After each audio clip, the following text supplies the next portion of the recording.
Welcome everyone to the Veza Identity Spotlight. Today we're going to be talking a little bit more about the recent report that came out from out of CISA for the Microsoft investigation. My name is Rich Dandliker and I am the Chief Strategist at Veza. Hey Rich, and I'm Mike Towers, Chief Security and Trust Officer here at Veza. All right.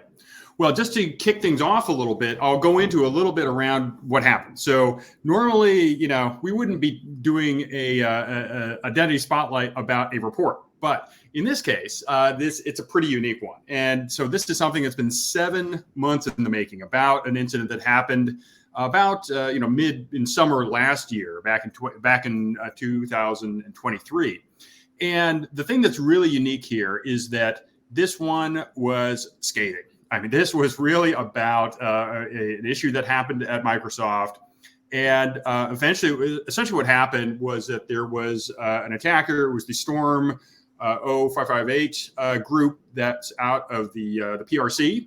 And they hacked in and managed to get the email of, everyone they could possibly dream of. And this included essentially cabinet level, the Commerce Secretary of the U.S., the ambassador to the PRC, everyone who's involved in some critical trade negotiations. So this is like, as you can imagine, this is like, the most sensitive state secret kind of stuff, communications that were going on with the negotiations with the PRC.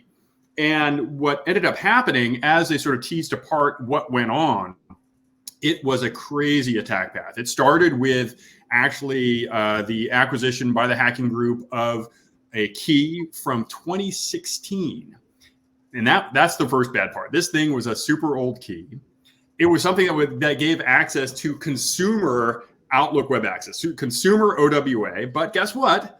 It also gave access to every single corporate email environment, the most sensitive stuff, all the stuff in the government enterprise tenants for Microsoft corporate cloud email. I mean, it was crazy. And so it went on to, it didn't just stop there.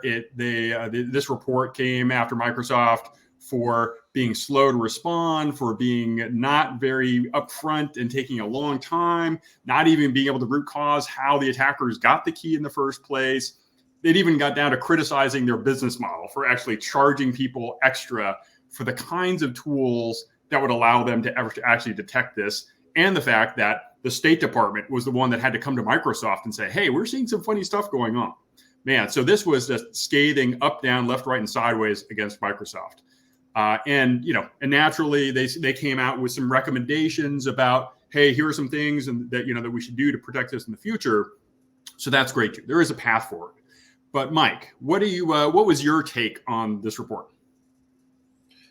Yeah, Rich, just hearing you say that again, it's just really, really mind-boggling, the level and the scope of here. But there's a lot to unpack for sure. From a high level, my reaction is the same as what's been echoed across the industry and a lot of some of the media outlets, frankly, is that it's going to really start to make us think about Microsoft's viability as a strategic security partner.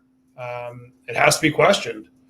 In general, this goes for any cloud provider, but this report was really, really notable. And, Microsoft is the most attacked company in the world for a reason. They're very, very prominent and they're very, very highly utilized by a lot of different customers. And of course, any security company, none of us are perfect. Any security program, none of it is perfect. But the report was notable. One of the things that was really notable about it was how clearly and specifically it called out Microsoft for being actually behind Google, behind AWS, and behind even Oracle in terms of security. Yep. And I also think it was pretty stunning how the report slammed Microsoft in so many different levels: key rotation, critical vulnerabilities, their services structure, the ability to do post-breach forensics, openness with their communication. And back to your point, even from a business perspective, it was pretty interesting how there was definitely an insinuation that the company overall didn't prioritize security as part of the overall company culture.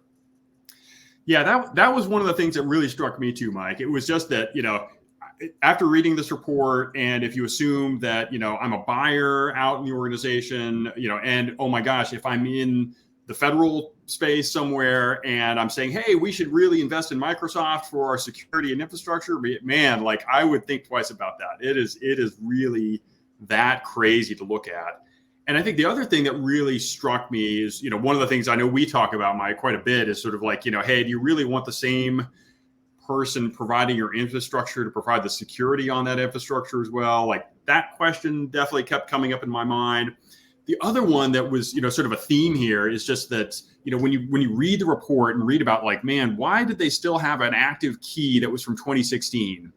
And it turned out that they ran into some real production issues when they tried rotating keys on that consumer service that would have taken this out. It was actually scheduled to be taken out of service and to be decommissioned back in 2021. But because they were scared about, impacting production, they just let it go, and they left it in there. And it was like long past its expiration date, long past after it was supposed to be rotated. But because Microsoft is struggling with managing and being in charge of all this legacy infrastructure with a long, long overhang of technical debt, it stayed around. And, that's one of the real challenges for a company like Microsoft, where they've been in this game for so long and they have so many people on so many old versions of stuff. It's really challenging to sort of, to do the right thing from a security perspective, because you're trying to manage all those, those people on every single version of that stuff that's out there in the world. Yeah, absolutely. And I think that there's a recognition from Microsoft's customers of that level of variability and that level of technical debt. And, nation state attackers they're persistent, they're relentless. And as I said before, Microsoft's one of the largest and most targeted organizations in the world. I mean, no one's immune to breaches. As a longtime practitioner, I want to make sure that that's absolutely clear. But at the same time, through partnership and through openness and through transparency, we have to figure out a best way to share practices, share intelligence, share indicators of compromise, and really think about this to protect overall industries and organizations. The situation with Microsoft is a concerning one in particular, though, because we're seeing a clear trend. The bulk of major security incidents at the tech giant come back to the way that Microsoft handles their identity infrastructure. And as we all know, and this is frankly one of the core elements of Veza's mission, is how important identity is and how big of an attack surface that identity has become. It's become the most prominent attack surface. And because Microsoft, to your point, is such a patchwork of legacy and modern technologies, it's hard to fathom and hard to connect all the dots here, if you will, about how to give the right level of protection and visibility across both modern and aged infrastructure. Microsoft's last thing I would say here, and really, really interesting point, is that Microsoft's consumer email service was leveraged to create tokens for access on some of their most sensitive government enterprise customer tenants. The breadth of an impact of that is staggering, and far worse than I think most people would have imagined was possible.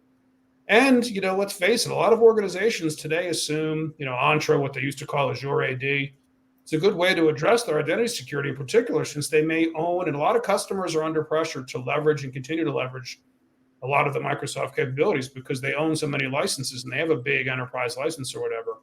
But many customers just tend to give Microsoft the benefit of the doubt from a good enough security perspective because they want to have that comfort of dealing with one partner. But something like this may start to make us realize that may no longer be the case. Yeah, that's totally right. That's the thing I often hear from customers when they have an enterprise agreement with Microsoft and they're using some stuff, they're not using some other things, and they start looking at a new product category. They say, "Wow, I already own this. It's already in my enterprise agreement." And and my assumption is that Microsoft, it's maybe it's not the best product, but it's probably good enough, and I should probably just go ahead and try it. And I think there'll be a lot of companies going to be giving that a second thought. Like, it might not be good enough, right? There might be some downside to actually going with Microsoft just on the assumption that they've got it under control, because it sure doesn't look like they have it under control. Because I think that, like, if I had to pick one thing that was really the most stunning, it was the breadth that key allowed of like going from a consumer service into the State Department tenant. I mean, like, oh my gosh, that is just mind blowing that breadth was missed and coded in. I mean, that is like such a fundamental gap in everything that the cloud, all the promise of the cloud, of having isolation, of having multi-tenancy. That was the most stunning piece there. And the other thing I know we had talked about as well is, typically you have this challenge that customers are facing around, the shared responsibility model, right? Where, hey, the cloud provider is taking care of security, but you have to figure out the configuration. And a lot of these things, it's really challenging how to figure out what is a secure configuration. This report I found wasn't even that. I mean, this was just like everything was on Microsoft. And it was even to the point where it almost turned that typical story on its head, because the State Department was the one that had to tell Microsoft that there was an issue, right? It wasn't even a shared responsibility model. It's like the State Department was doing Microsoft's job, and they turned that around. And I'm like, wow, that's not what anybody had in mind when they thought about the shared responsibility model here. Yeah, and even the CISA pulling together a framework for strong security practices, and it's an important first step. And to your point, you wonder why Microsoft didn't take a more proactive approach for this. But as much as Microsoft will struggle with this, think about the resources and the focus that Microsoft has, but recognize how many customers and how many enterprises and how many organizations are out there of all shapes and sizes. The whole shared responsibility model is difficult enough to navigate when you're talking about one or two platforms. But think about how most customers and most enterprises, they have operating models across their identity or infrastructure as a service, the IaaS space, the platform as a service, the SaaS environment, their data lake environment. And to your point, the State Department was the one that actually found the intrusion, notified Microsoft. I mean, Microsoft really has nowhere to hide here. And as I said before, it's tough enough for the big companies to navigate this. Many organizations don't have the maturity or resources to navigate these complexities, and will need help on where to go and how to apply their appropriate standards in each one of those environments.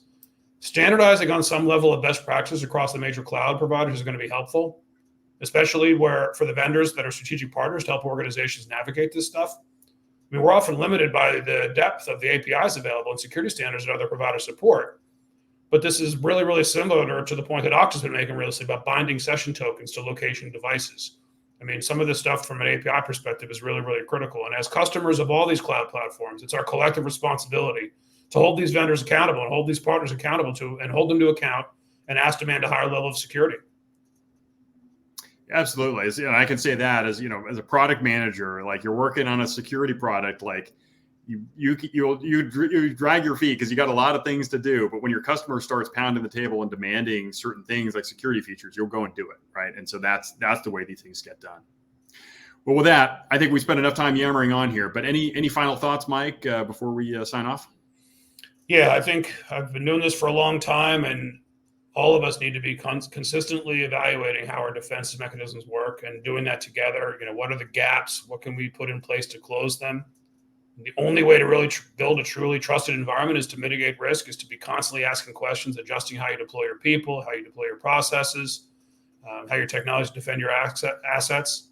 And as IT environments change so much, the security strategy, it's tough to imagine and probably inappropriate to even think that something built as recently as 5 years ago can still be scaled to support today. We have to be flexible. We have to adjust. There's no cookie cutter answer to any of this.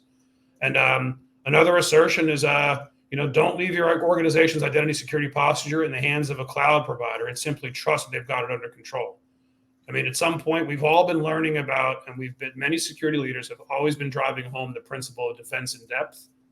And think about this from a logical perspective. For many organizations, Microsoft not only has the keys to the kingdom, it is the kingdom, especially when you think about productivity data and office data, all that. So basic defense in depth principles tell us that we should never expect our major systems to protect themselves. We have to put something in place independent to do it and to help us do that. Awesome. Well, Mike, it's always a pleasure. Thanks for your time. It's great to talk. And thanks, Rich.